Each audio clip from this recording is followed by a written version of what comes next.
should have done this before. Can someone please give me a little cup of water just in case? Thank you. I'm sorry I didn't think about that.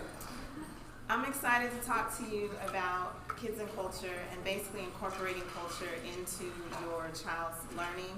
For those that participated in the Devo that I did for Coach, I don't know, a few months ago, I'm going through some of the same things, but I actually have some two really new and cool, informative, thank you so much, just in case, additions here. So one thing I wanted to start with is scripture. And this is not a lesson where I'm going to have a bunch of scriptures infused, but I wanted to start off with John 15. Well, let's do 1 John chapter 4, verse 7. So the Bible says here, "Beloved, let us love one another, for love is from God, and everyone who loves has been born of God and knows God." And so one of the main reasons that we want to incorporate culture into our children's education is so that they will love everyone, because that's what we want, right?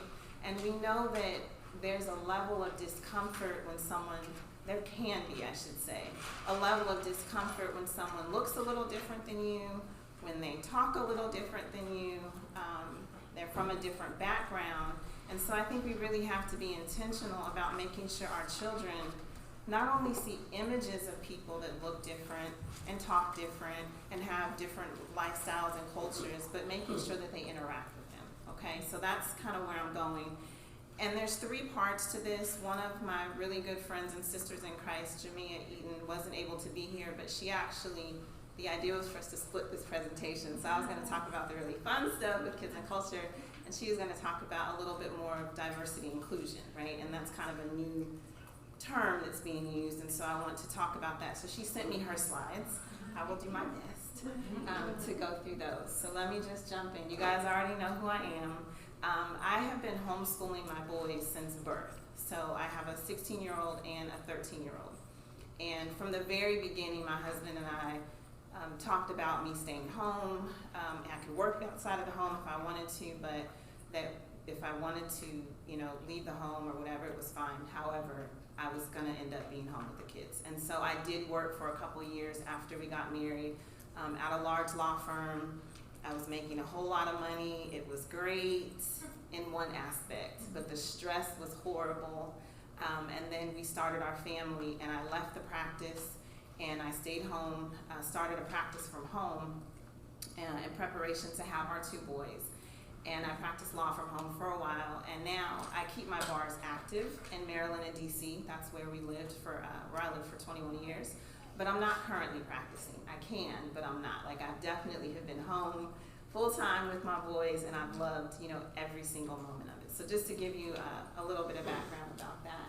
Now, Kids and Culture Camp was born in March of 2010. So when I was home with my children, I was raising Caleb, my youngest. When he was 2, I started to ask myself, okay, I want to send him to some programs. I want to expose him to different people and cultures, but how am I going to do that? So I started researching camp programs in the Washington, D.C. area.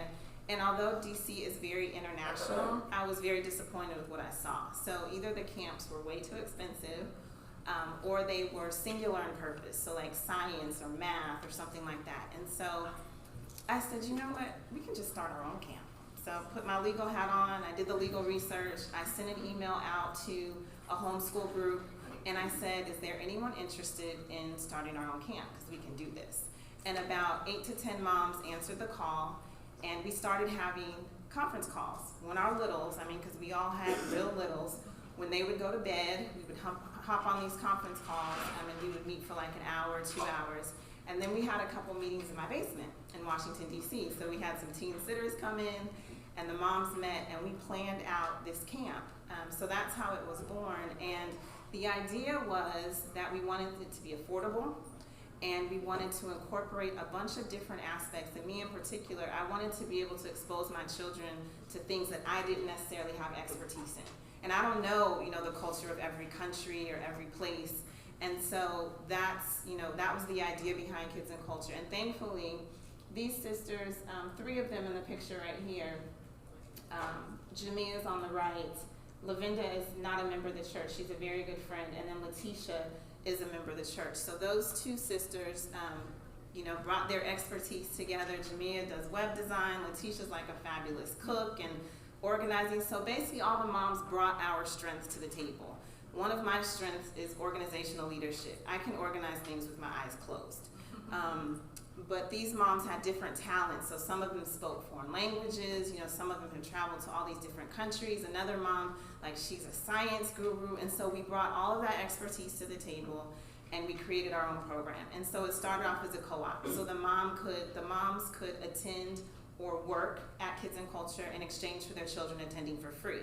And so our very first camp was on the campus of Howard University, which I'm an alumnus of, and we had 70 campers from DC. And so that was amazing, for our first year to have 70 campers, all in these bright orange shirts that you see my two in. And so that's my husband with my two boys, and that was probably the summer after we had moved to Alabama. So I lived in DC from 18 until my husband moved us in 2014. I say he moved us because I went kicking and screaming. So that was probably 2015 after we had moved to Alabama, and I would fly my husband in because I would be in DC for 5 weeks to run the program. So he would come in and hang out with us for a little while. So I see his bags in the back. So he was either coming or going, so it was a little while ago.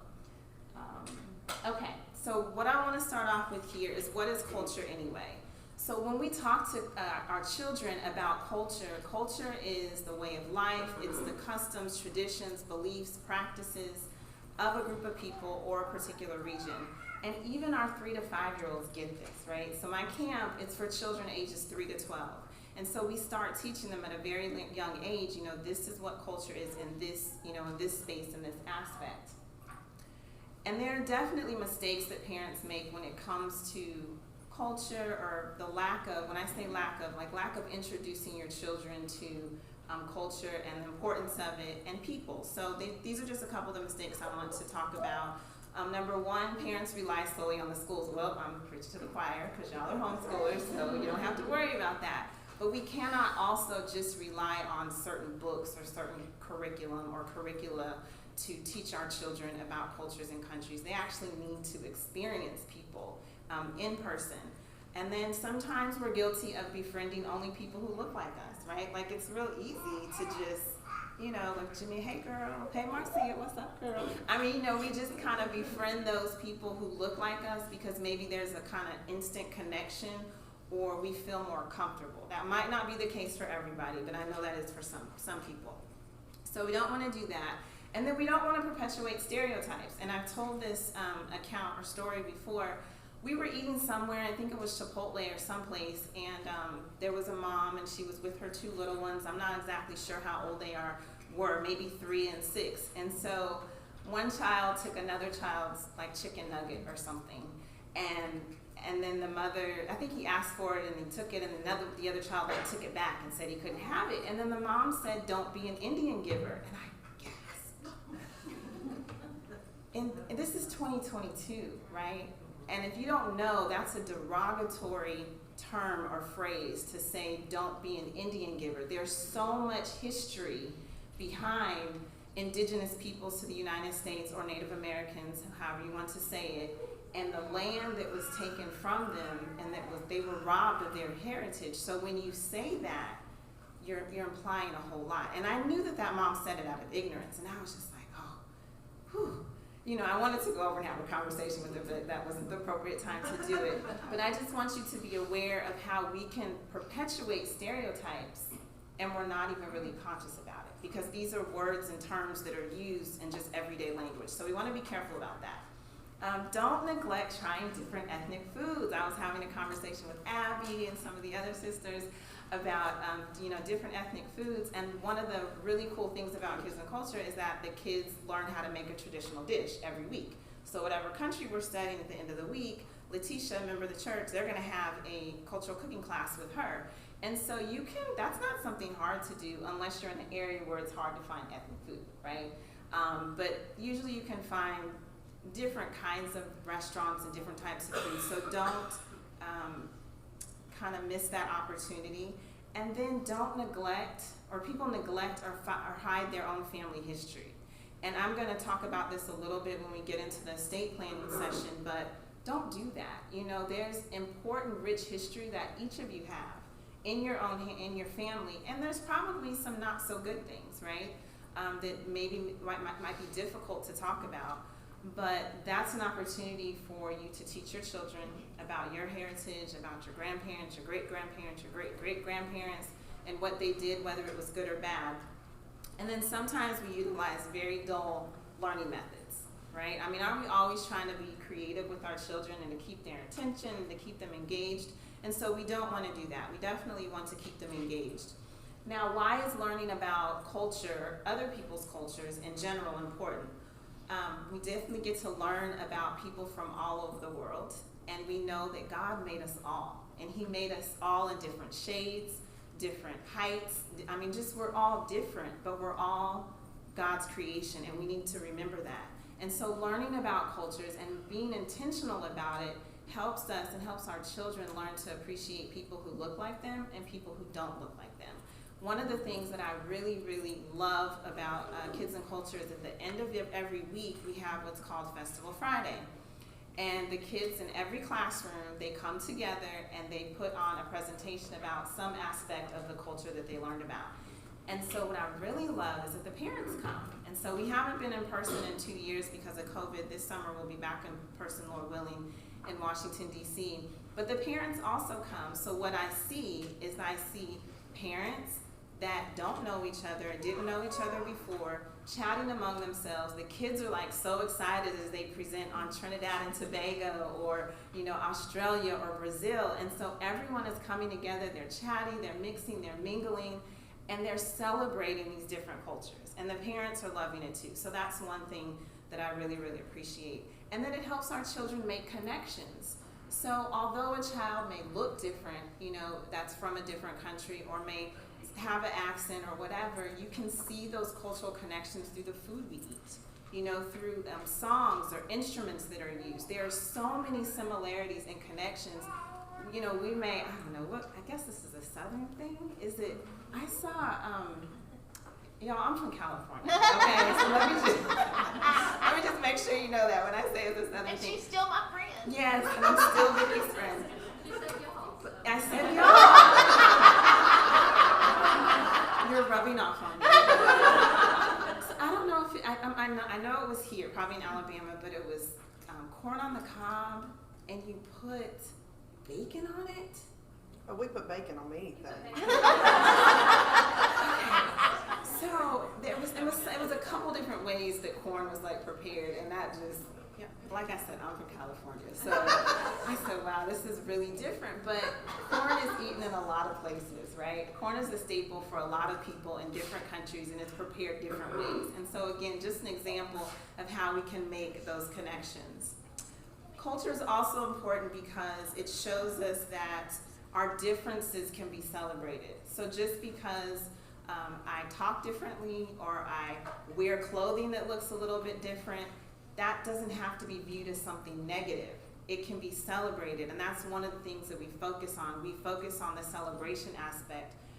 Oppression is definitely part of culture, and you deal with the history of different cultures, but we try to focus mostly on the celebration.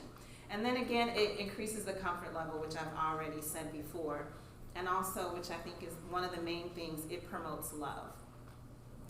Culture is important, and studying it is because it also, decreases or alleviates prejudices. It promotes unity and then positive social interaction. And I get so many reports from parents about how much their children learned in like 1 week of camp. I had one parent say, my child learned more this week in camp than they learned in the entire school year, because they were in a public school. And I was like, well, that's not good. But I mean, most of the moms that teach at my camp are home educators, and if they're not currently home educating their children, they have in the past. And we do have some teachers that teach professionally during the school year too. We also want to promote unity, and it also promotes positive social interaction, so that your child is not fearful, intimidated. I mean, I've had children just kind of stare at me, right? And I know that they're staring at me because they probably haven't seen too many brown people. And I know that that's the reason. Parents talk to me about it later. We were in class, Caleb, my oldest, was a counselor in training. Once children age out, they can become a counselor in training, and he was a counselor in training in one of our 3 to 5-year-old classes. And a little 3 to 5, I think it was maybe 4 or 5, he said something to Caleb about his skin color, like, your skin color isn't good. And this is, it's like a 5-year-old, and he didn't know any better. And so this is one of the reasons why it's important that we incorporate culture into our children's education so they can see that we all have the same blood, right? We're all people, and we're all united in some way, shape, or form, and to appreciate that. Okay, also it creates a broadened sense of awareness, socially conscious children, and also sensitivity and understanding to others and actually what they perhaps have been through.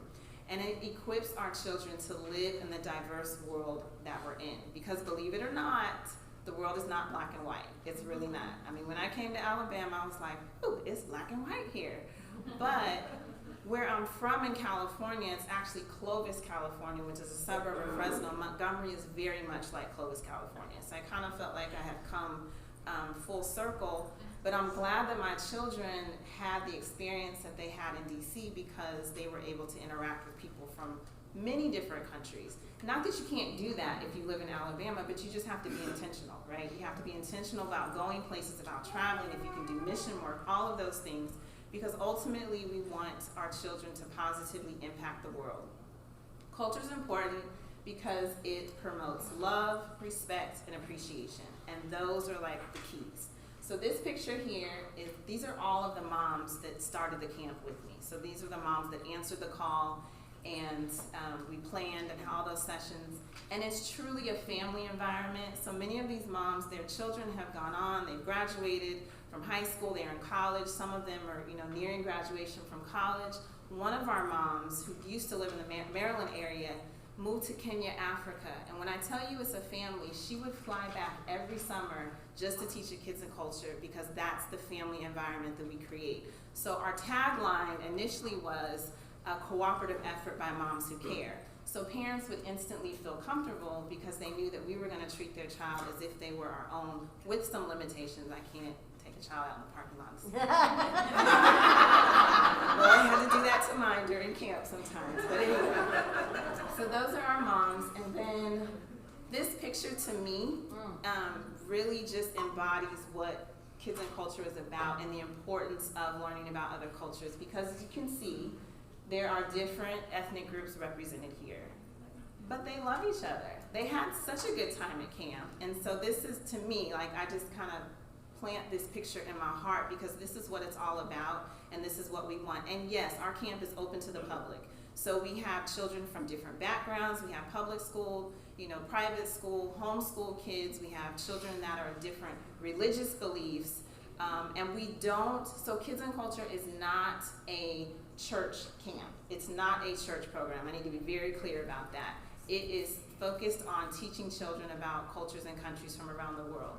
And our teachers do not teach religion because we have teachers of different backgrounds and different faiths. And so I didn't want someone teaching my children something I didn't believe or I knew that the Bible didn't say. And so we just draw that line. The children will learn that this particular country, they're 50% Christians and 80% Muslims or, 30% Catholic, but that's the extent of it.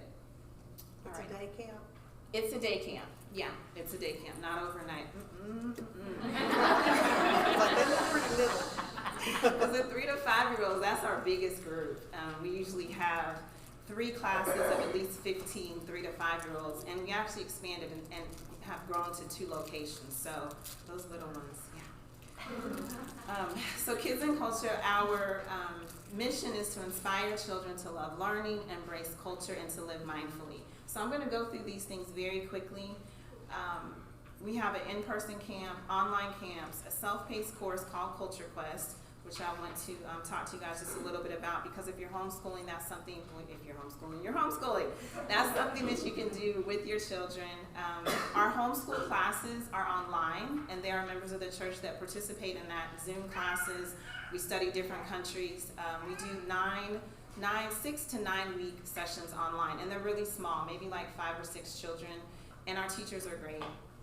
And then more recently, we have partnered with some schools and private schools and school districts. I just got a contract with a school district, and we are providing cultural classes for an after-school program online. So that's pretty cool, to a school in Vermont, right?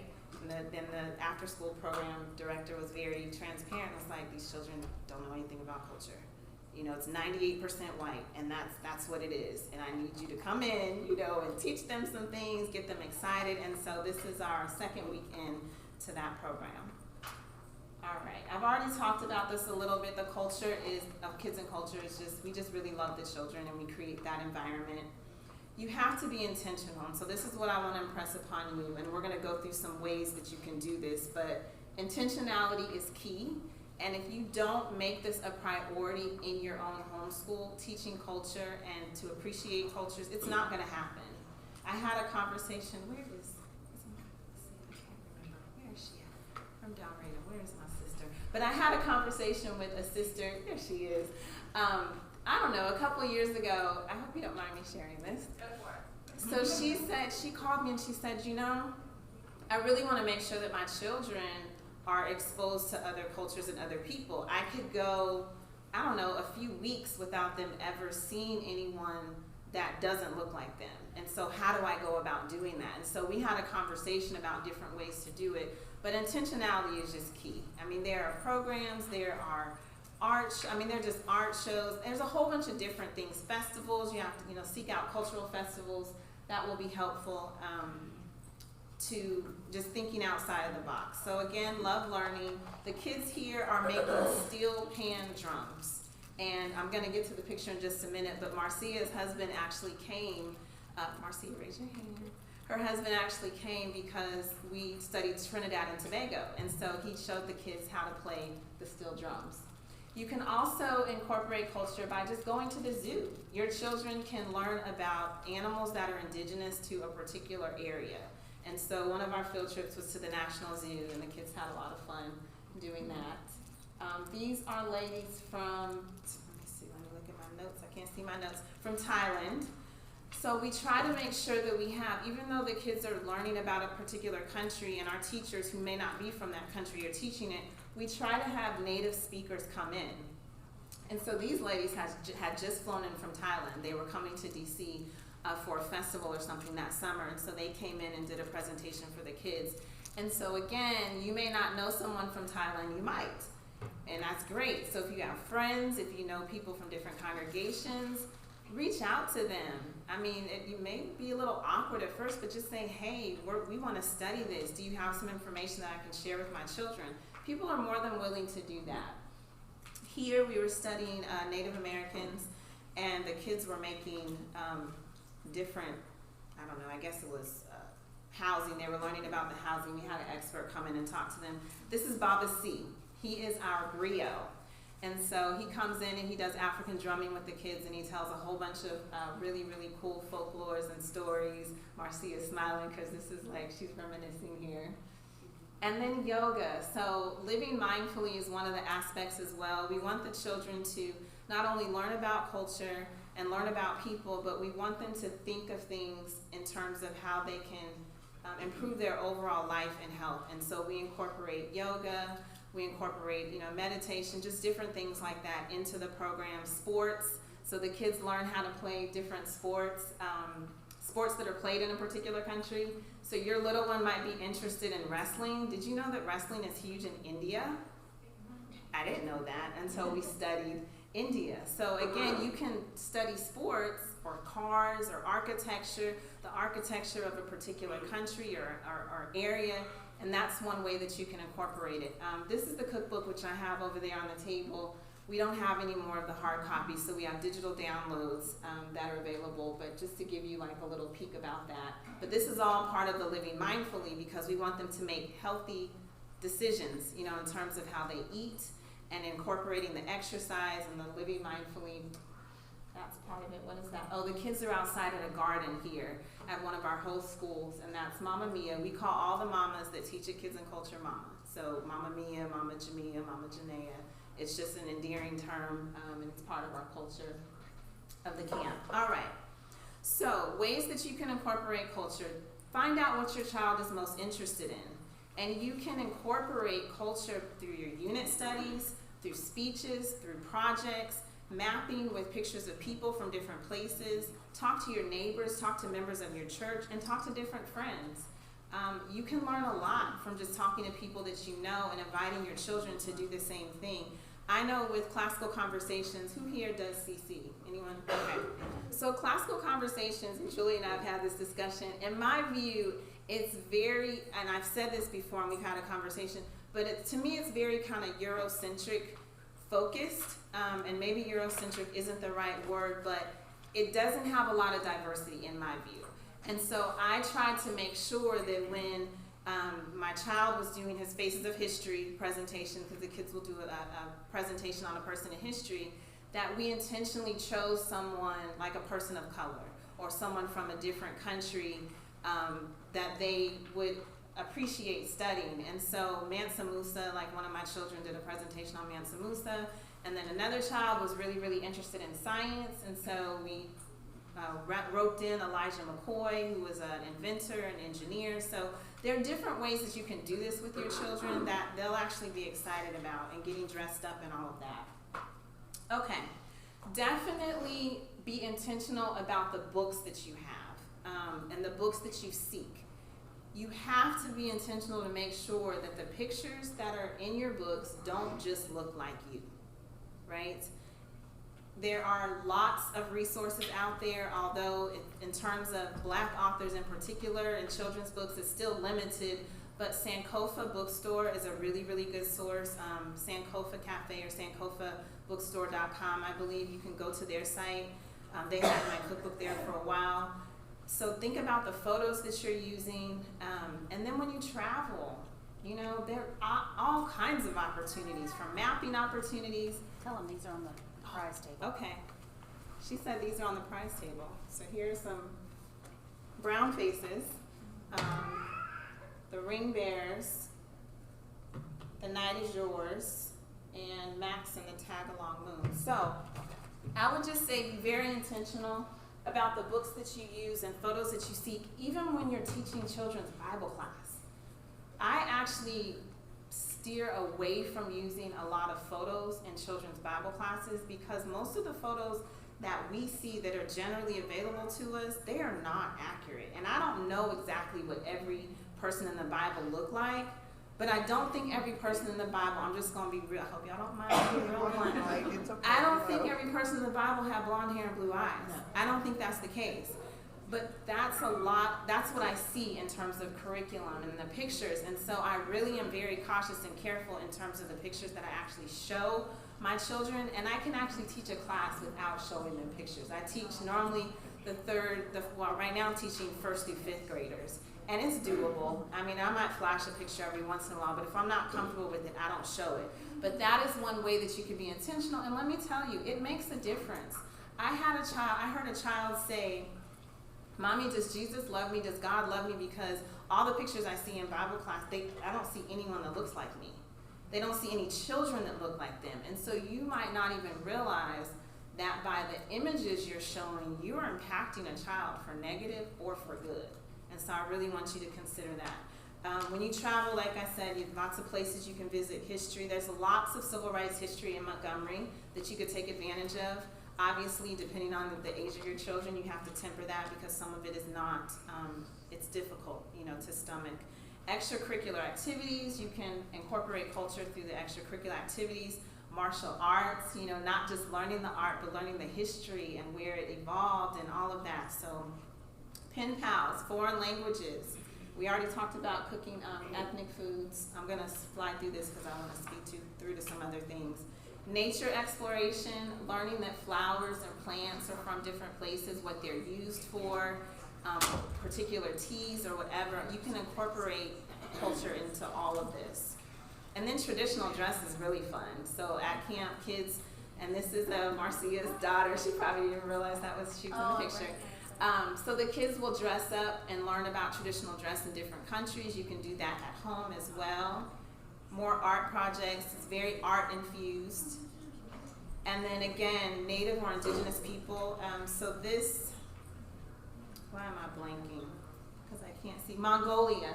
So the speaker here was from Mongolia, and that's her daughter. So she brought in like a bunch of different clothing and artwork, and it was wonderful. And then on my right here, this is a Ugandan author, artist, and illustrator. And what I would like to do, and I'm saying this out loud, Vicki, you're going to have to stay on me. There are web links that I want to be able to give you, but he has some really, really nice children's books. He has some short animations online that are completely free. And he's phenomenal. He lives in Virginia, and I was able to interview him. But he has some really, really nice children's resources. Field trips a great way. So our kids go on a field trip once a week, and we try to relate that to the culture they're studying.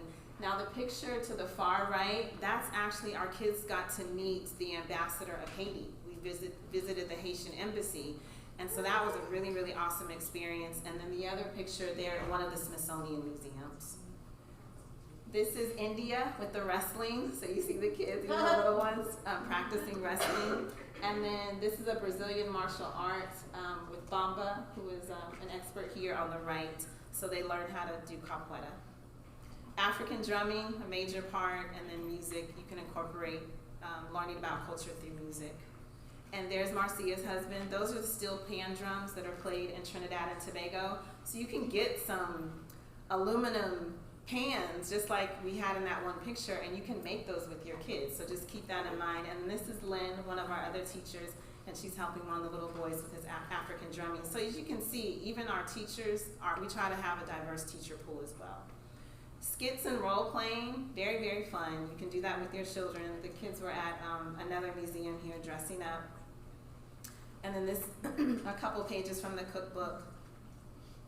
All right, and so science, history, math, geography, very easy to incorporate learning about different cultures in each of those areas. I don't think I need to spell that out for you. And aren't they cute? Aren't those just cute ones right here? That's cute. Here they're learning about Uganda, and that's the Ugandan flag. So a resource list, I have a resource list and book suggestions, but I want to work on it a little bit more and add some more to be able to share with you.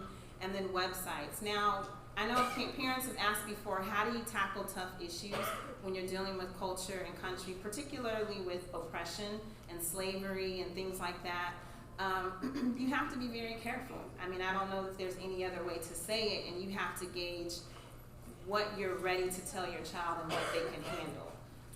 And it's not, there's no magic formula like we were talking about the other night. And so you do need to talk to your children about those issues, but you need to introduce them in a way that they'll understand it at their level when it's right. And so we leave that pretty much to the parents to decide. All right, I'm gonna fast forward. That's one of the Ghanaian stew dishes. Banana fritters. Christian loved that when he made that. I'm gonna fast forward through this. So this is again the kids doing skits and playing. So this is, I want to talk about Culture Quest for just a minute. So Culture Quest is our self-paced course, and these are the countries that we've developed so far. And so there are 3 45-minute lessons for 3 to 5, 6 to 7, and 8 to 12-year-olds. We also have what we call a global activities guide. And so the kids watch the lessons. We have extension of learning activities that they do as homework to follow up on what they've learned. They're taught by our teachers. I review all the materials, all the images. I'm very careful and cautious about images with our children in general. And this is what the portal looks like inside. And so if anyone's interested in learning about Culture Quest, just let me know. That's the Global Activities Guide. And we have built-in questions, so the kids, whether your child is a reader or not, they can click on a button and it reads the question to them, and then they can answer them. All right, so what I want to fast forward to 2 things. I am not going to get through Jania's stuff. I had the pleasure of interviewing Dr. Christine Sleater, and she is a professor in California of ethnic studies, and she's phenomenal. Like, she's so knowledgeable about ethnic studies at the K-12 level. And what I want to do right now is just stop here. I want to play a little bit of my interview with her, and then if I have any time, I'll go back to Jania's portion. Okay, let me make sure my timestamp is right. 11:34.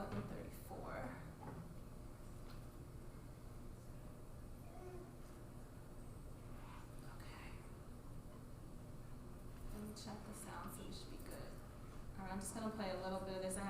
parts I want to play. I'm trying to move this back just a little bit. Ethnic studies or multicultural education into children's learning at an early age, because with kids and culture we focus on children ages 3 to 12, and so some might say that's a bit too early. So I asked her advice about how to incorporate culture into a child's education. I think there are a couple of really important reasons for starting work with culture at a very early age with kids. One is that culture is part of the foundation of our identity. And kids do start wondering things about their identity from the time they can start talking. And so helping to give them the language to be able to understand some of who they are and what culture means in the family and in their own traditions is really, really helpful for developing that sense of identity. My grandkids are biracial, African American and white, and my grandson was recently asking his dad, who's African American, he says, okay, I'm part black. And yes, you are. And that's a good thing, and let's talk about that. But for anybody, having that sense of identity is critically important as we start to face the rest of the world. And our identity is wrapped up a lot in who we are culturally. And I don't mean just who we are ethnically, although culture is a part of ethnicity, but who we are in terms of the beliefs, the traditions, the values that we learn within the family and within the community. The other thing why I think it's really important from an early age is that the children, as they go out into the world, which they start doing at early ages, start encountering people who are, some of them are like themselves and some of them are different from themselves. And giving kids a vocabulary and a way of understanding and interacting with people that will allow them to learn and to learn with respect as much as kids do and can is really important. Kids will ask questions about people who are different from themselves because they want to know. And oftentimes parents are like, oh no, we can't ask that question. That's really impolite. And making it more of a norm of where it's okay to wonder about people who are either like you or different from you, and it's okay to learn, and it's okay to face other people knowing you have a sense of who you are, and other people also have a sense of who they are.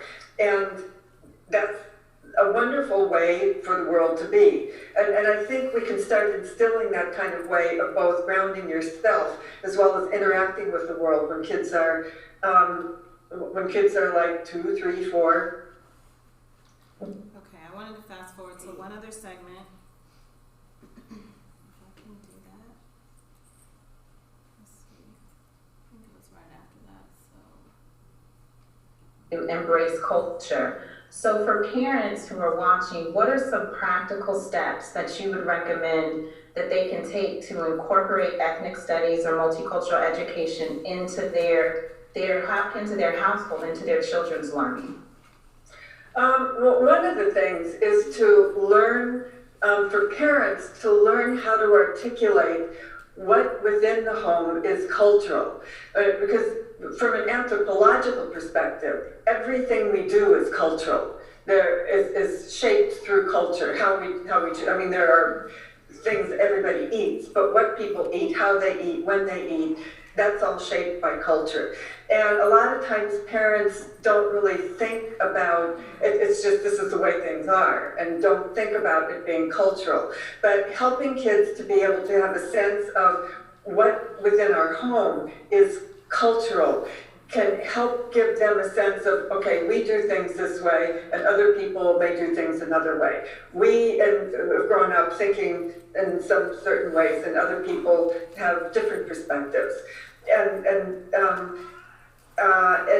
for parents, and especially for white parents, this may be a struggle because in my experience working with white teachers, a lot of us think that we don't have culture, and it's mostly because we don't really understand what culture means. So even starting to name within the family or within the community, what are things what are values that we share? What are ways of doing things that we share? What are perspectives that we share? Can begin to name what is cultural. Okay, I'm gonna stop there. So this is a 3-part interview. I will share the links that I have from Dr. Sleater's interview. The whole interview was about an hour, and I broke it up into 3 segments, but I just tried to grab some real quick ones. She has some very valuable information about studies. Now, what I don't want you to walk away with, our identity as Christians is in Christ, right? So I want to be very, very clear on that. But when we're talking about culture, it is important that we incorporate this because we want our children to be comfortable. We want them to learn and appreciate people from all over. Okay, the last thing I'd like to do is, I can go back to it. There are some terms and buzzwords, and I know this is not the forum, and Julie and I have had discussions and probably not enough about it. I'm talking about Julie Miller. There's terms like critical race theory and diversity inclusion and all of that. Dr. Sleater on her site, she has a really good article about critical race theory that I think would be helpful for to read. And I'm going to talk about this real quick and then I'm going to close out. So Jania was kind enough to prepare some slides for me, and she titled hers Diversity and Inclusion. Now, that's kind of like a new phrase or new term, I think, that's being used. I haven't used it really that much. I mean, culture is culture, education, ethnic studies, multicultural studies. And generally with the inclusion part, that gets into transgenderism, all of that, like being inclusive of people regardless of their sexual orientation, what they choose, all of that. Obviously, as Christians, we know what the Bible says and what we're supposed to do. And my reminder is just that we're to love everybody, right? Regardless of their sexual preference, orientation, whatever, we are to love everybody. So that's not where I was going with this, by the way. But I know that people's minds, automatically go there. And so, in some respects, I don't like how when we talk about racism or discrimination, particularly when it comes to the Black experience here in America, that transgenderism and all that gets thrown in there too. I didn't choose my color, right? God chose it for me. I could preach about this, let me not do that. Let me just get through a couple of Jania slides. So I think this scripture is very, very helpful. Acts 17 verses 26 through 27. And he has made from one blood every nation of men to dwell on the face of the earth, and has determined their pre-appointed times and the boundaries of their dwellings, so that they should seek the Lord. So Jania was saying that this is one of the main reasons why we need to focus on diversity and inclusion in general. For the CC moms, is anybody a challenge mom in here? Okay. So in this presentation, she goes into how to use the 5 common topics to discuss race issues. And I know I'm not going to have time to get to that, but she talks about the benefits of diversity, inclusion, and learning a more diverse and inclusive history, and how that does not destroy spirituality, and it does not nullify our ability to obey the Lord. It simply informs better how we can do better. She has some objectives here. I'm just going to end up sharing these slides, Vicki, if that's okay. Okay, let me fast forward to, she has some resources here. Woke homeschooling is a resource that I've used with my children in terms of having incorporating multicultural studies. And then a people's history, young people's history in the United States, the Zen Education Project. And then she has blackfacts.com, and this other website, I haven't checked that out yet. Okay, so here go the 5 common topics for the CC moms. Aristotle's 5 common topics of invention are great ways to get students to think of new ideas, relatable ideas, and to be empathetic. So there's a way, like a style and method to do this where you define things, you talk about characteristics and qualities, but I won't have time to really delve into that too much. So I will, again, I'll share these slides with you. And Vicki, I'm gonna do one more thing. I wanna do a giveaway, and I wanted to see quickly, does anyone have any questions? I'm sorry I wasn't able to get through all of it. It was a lot of information. Anyone have any questions or comments? Can I make one comment? Yes, that please. Might be helpful for both of us or for anyone. Here is not grass history. Actually, I think it was last year, they released geography for high school levels, middle school, high school levels. And I think it's a really good way to study culture across the world. I think that they did a fantastic job, and they have books that you read. But if you haven't checked out their geography, if you want to introduce, I think it's good to add to your list there. But a plug for not grass that they actually did do a geography studies. I think does and incorporates New Testament Christianity into and talks about how you can be respectful of cultures as a New Testament Christian and what questions you can ask and things that you can say. And I know Jennifer also did it. My son did it too, and I think it's good work for. Can you want to put? Can you send that to me? Yeah. Can you text it to me so I can add it? Okay. The last thing I just wanted to show you, because I'm not set up like some of the others with the payments and all that stuff. If you go to my website, here's the cookbook. So if you click here, the cookbook is here. And then down here is where you can click the button if you're interested in the digital download. I also wanted to show you briefly, this is where our camps and classes are. And my homeschool help class or course, which Victoria, where's Victoria? Victoria Hughes, she reviewed that class for me, that session for me. So if you're new to homeschooling, go ahead and check this out at kidsandculture.com. I wanted to scroll down here so you can see, sorry I'm going so fast, but this is what it includes. So you have a weekend workbook, you have the video workshops that help you learn them. I talk about the most important things to get you started homeschooling, and then there's actually a choosy checklist with resources, even sample transcripts. Yes? You can finish first. Okay, that was pretty much it. I just wanted to show you guys how to get there. So my stuff is on the website, basically. Yes? So the 6 countries that you put up that you're doing, does that change year to year? Oh, yeah. So Culture Quest, we're adding to it. And so our goal is to add a country every quarter to the portal. So whenever you jump into Culture Quest, you can study whatever country you want at your own pace, but we are adding to it, every quarter, every few months. So those are the only ones that Right now, yes. Okay, that you've ever offered, do you just mean like right now? Right now. So when I say right now, I'm trying to get there. These are the countries that are ready in the portal.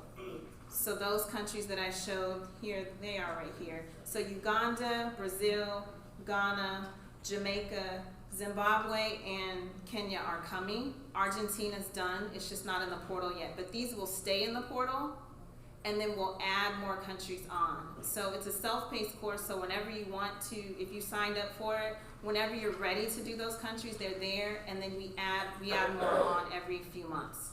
And if there's a country that you're interested in us doing, just let us know. Does that make sense? What ages is that for? 3 to 12. And so we divide the lessons up 3 to 5-year-olds, 6 to 7s, and 8 to 12-year-olds. Okay. All right. The web address that you have up there. What'd you say? Like the web address. Oh, it's I'm sorry. It's Kids and Culture with an S, KIDS, and culture.com. Thank you so much for your time. I'm sorry I went over, Thank Vicki. you.